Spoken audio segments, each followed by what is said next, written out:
이제 다음 주 월요일부터 당선인의 일정이나 그리고 현재 준비 상황이실 것 같아요. 그래서 일단 비서실 인선은 이번 주말로 저희가 마무리를 하려고 합니다. 그래서 월요일에는 본격적인 통이동 시대가 시작이 됩니다. 당선인은 통이동으로 마련된 당선인 집무실로 출근을 할 예정이고요. 이 통이동이라 하면 금감원 연수원을 지칭을 합니다. 오늘 추가로 인수위 산하에 TF가 구성될 것임을 알려드리고자 합니다. 윤석열 당선인이 오늘도 수시로 국정운영 보고를 받고 인수위 인선 비공개 회의를 주재를 했는데요. 인수위 산하에 지역균형 발전 TF를 두기로 했습니다. 이것은 당선인이 우리 당 소속 광역단체장들과 통화를 하는 과정에서 국가 균형 발전을 위한 진지한 접근과 해법이 필요하다는 건의를 받고 당선인이 결단해서 나온 결과입니다. 따라서 앞으로 전국 17개 시도청의 협조가 구해지는 대로 파견을 받아서 균형 발전 의견을 수렴을 하고 이를 새 정부에 반영을 할 예정입니다. 그러니까 전국에 산재된 지역 주민분들의 목소리 그 어느 것 하나 소홀하게 듣지 않고 수렴해서 국가 균형 발전에 보탬이 되도록 하겠다는 게 당선인의 의중입니다.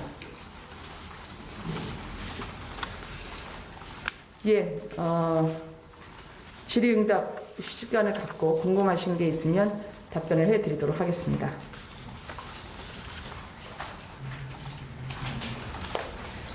지역 균형 발전 TF 말씀하셨는데 이게 구체적으로 어떤 부분을 좀 논의하시는 TF인지 궁금합니다.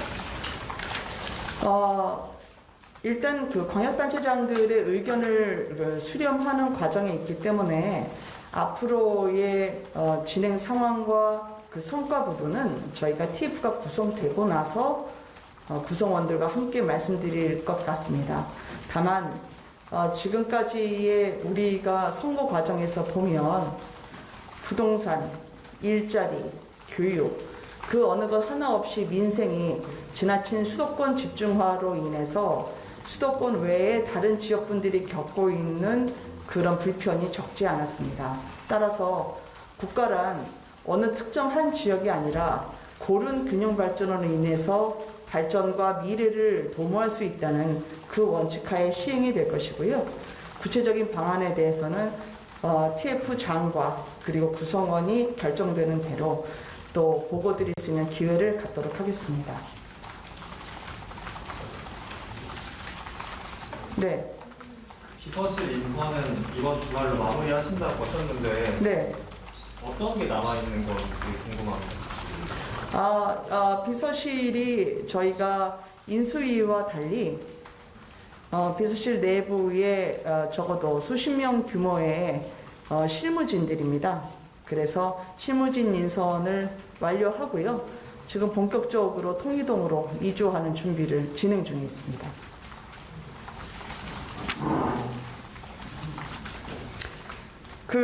오늘 오전에 나왔던 보도 중에 인사 검증 팀과 관련한 문의가 있어서 제가 추가로 말씀을 드리려고 하는데요.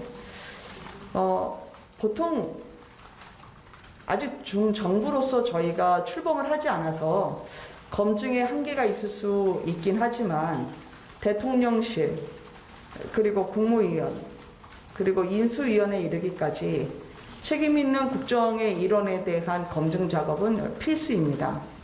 저희가 인선에 대해서 원칙을 정한 게 있습니다. 윤석열 당선인이 지향하는 인사는 시스템입니다. 그러니까 쭉 묵직한 돌직구를 던져드리겠다고 약속을 드린 바가 있었었는데요.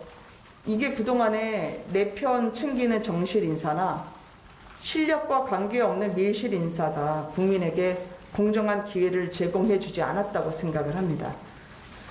즉 투명하고 객관적인 룰 위에서 당당하게 경쟁하고 실력과 능력이 있다면 그에 합당한 보상을 하는 것, 그리고 패했다 하더라도 따뜻하게 보듬고 패자 부활의 기회를 주는 게 그게 당선인이 지향하는 대한민국의 모습입니다.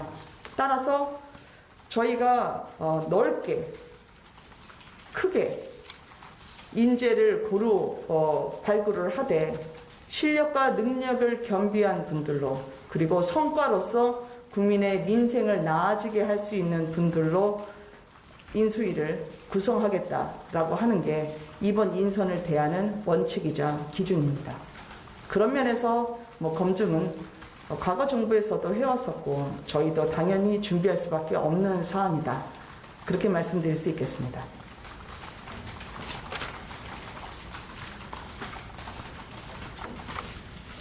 인사 검증에 주진우 변호사도 좀 거론이 되던데 네. 이 부분은 좀 확정이 되는 건가요? 보통 이제 인사 검증을 하는 주체는 이름이나 규모를 밝히지 않는 게 상례였습니다. 그래서 그 부분에 대해서는 이제 따로 말씀드리지 못함을 양해해 주시기 바랍니다. 예.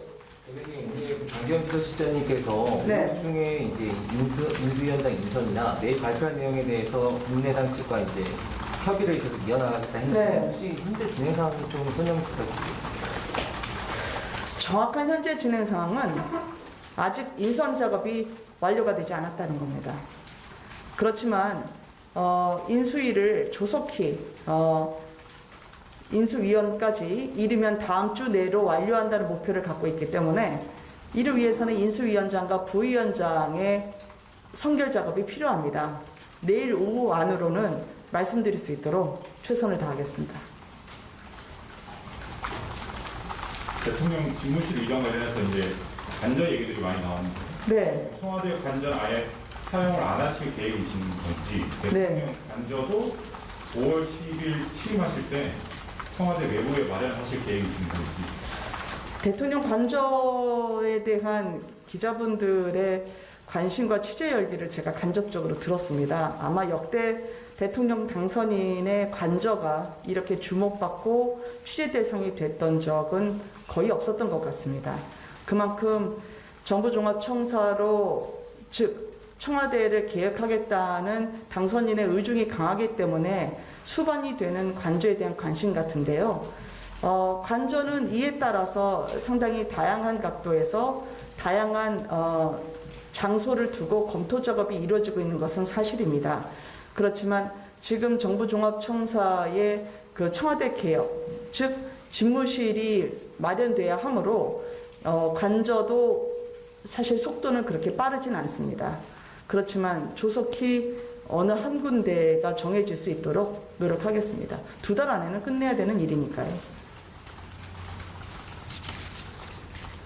국가위기관리센터에 있는 청와대 지하 벙커 네. 관련 보도도 나왔던데 그대로 사용한다는 보도가 있었는데 그건 사실인지, 만약에 그렇다면 광화문 집무실과 위기관리센터가 떨어져 있게 되는 건데 네. 그거는 문제가 없다고 보시는 건지. 처음에 저희가 그 정부종합청사로 대통령실을 옮긴다고 정치개혁의 하나로 공약을 발표했을 때 그 당시에 저희가 보안, 경호에 대한 점검은 사실상 마무리가 된 상태였습니다. 따라서 주은 전시 상황에 준하는 비상태세를 발동해야 될 때에도 대통령이 있어야 될 곳, 또 상황을 점검해야 될 곳에 대해서는 사실상 내부 시나리오를 거친 상태입니다. 특정한 장소를 말씀드리기는 국가안보상 저희가 추가 언급은 어렵지만 이 부분에 대한 검토 또한 이루어졌음을 말씀드릴 수 있습니다. 네. 외국 정책 관련 질문인데요. 네. 북한이 이제 조만간 ICBM 발사나 핵실험 이런 동시다발적 위협을 할 거다 이런 전망이 나오는데 네. 물론 지금 인수위 시점이라서 구체적인 설명은 어려우시겠지만 이런 북한 도발에 대한 윤석열 정부의 입장은 어떤 것인지 좀 정확하게 부탁드립니다. 저희가 좀 당선인 신분이기 때문에 모든 사안이 발생할 때마다 후보 시절처럼 논평과 언급을 드리는 거는 자연스럽지는 않습니다. 다만 그동안의 윤석열 후보의 입장이 일관되게 선명했기 때문에 다시 한번 말씀을 드리자면, 사실 북한의 유엔 안보리 결의 위반은 국제사회에서 상응하는 조치가 필요합니다. 그리고 유엔 안보리 결의는 탄도미사일 발사나 탄도미사일 기술을 활용한 발사체 발사를 금하고 있습니다. 근데 북한이 지난 1월에 7차례, 그리고 2, 3월에 2차례, 모두 9차례의 미사일 시험 발사를 했는데요. 이게 한 차례는 탄도가 아닌 순항 미사일 발사로 추정이 됩니다. 8차례는 탄도미사일 발사였죠. 그리고 탄도미사일 기술을 활용한 발사체 발사였고요. 모두 유엔 안보리 결의 위반입니다. 그래서 당선인이 지속적으로 밝혔던 북한 도발의 안보리 결의 위반은 국제사회에서 함께 협력해서 동일한 목소리로 상응하는 조치가 이루어져야 함을 구태여 추가로 말씀드리지 않아도 확언해 드릴 수 있을 것 같습니다.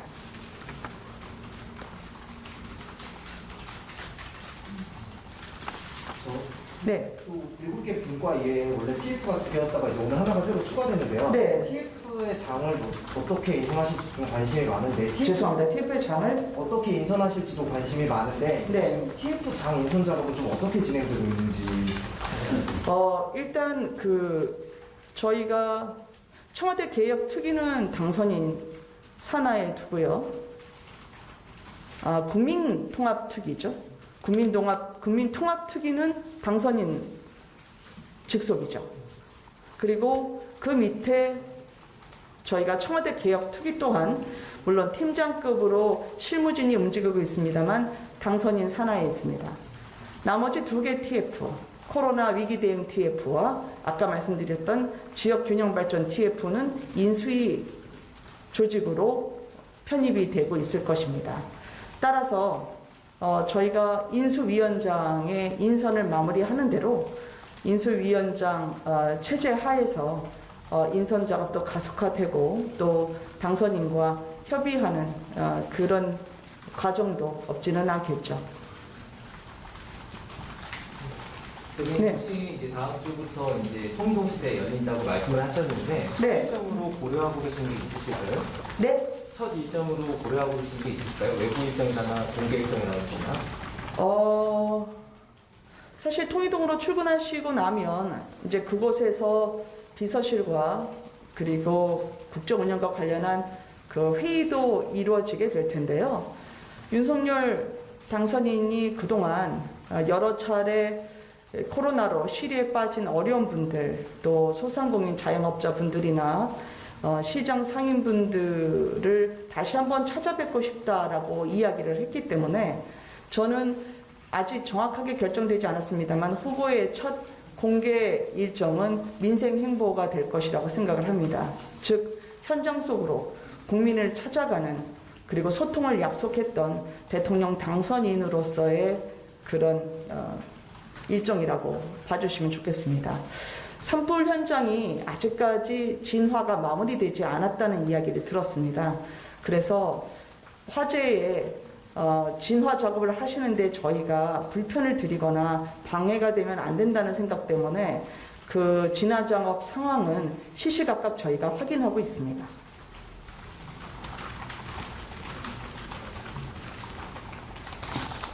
예, 대충, 네.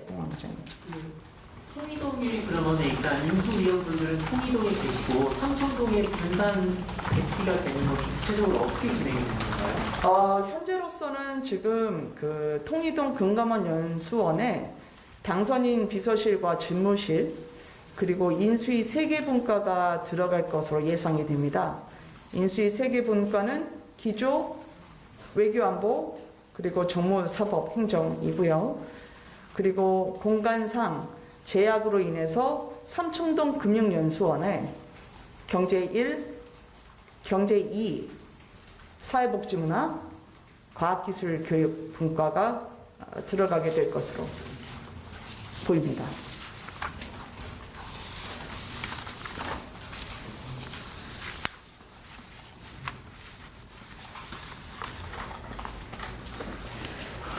아까 드렸던 질문이랑 약간 비슷한 결이긴 한데 한 네. 번만 다시 한번 여쭙겠습니다. 오늘 이제 어쨌든 국민의당 안철수 대표 측이랑 계속해서 이제 협의를 이뤄 나가고 네. 내일 발표를 위해서 오늘 중에 인선을 어느 정도 이제 결정을 내리겠다. 아까 장재원 비서실장님께서 말씀을 하셨는데 혹시 그쪽에 논의 내용이 뭐 인수위원장직도 있겠지만 인수위원이나 이제 전문위원이나 여러 가지 이제 폭넓게 같이 조율하신다고 보면 될까요? 사실 인선의 구체적인 진행 작업을 제가 확인을 잘 하지 않고 있습니다. 어제 윤석열 당선인과 안철수 대표가 만난 자리에서 앞으로의 국정 운영은 통합과 소통에 주안점을 두겠다라는 걸 확인한 만큼 통합이라는 기조에 방점을 찍고 어떤 식으로든 서로 교감하는 그런 작업은 계속 진행되고 있다고 저는 생각을 하고요. 국민통합위원회도 말씀을 드렸지만 이게 신뢰 회복을 위해서는 계층이나 지역이나 세대 간의 통합이 반드시 필요한 것이 과제라고 당선인은 생각을 하고 있습니다. 그래서 그 같은 부정부패나 미실 인사, 정실 인사를 배제하는 게 공정한 기회의 시작이라고 생각하고요. 이런 면에서 한 분이라도 더 저희 쪽 진영에 있지 않았으나 윤석열 당선인과 앞으로의 가치를 공유하는 분들의 저희의 합류는 크게 무리하지 않아도 기대하실 수 있는 그런 포인트일 것 같습니다. 이 정도 됐죠? 네. 고맙습니다. 감사합니다.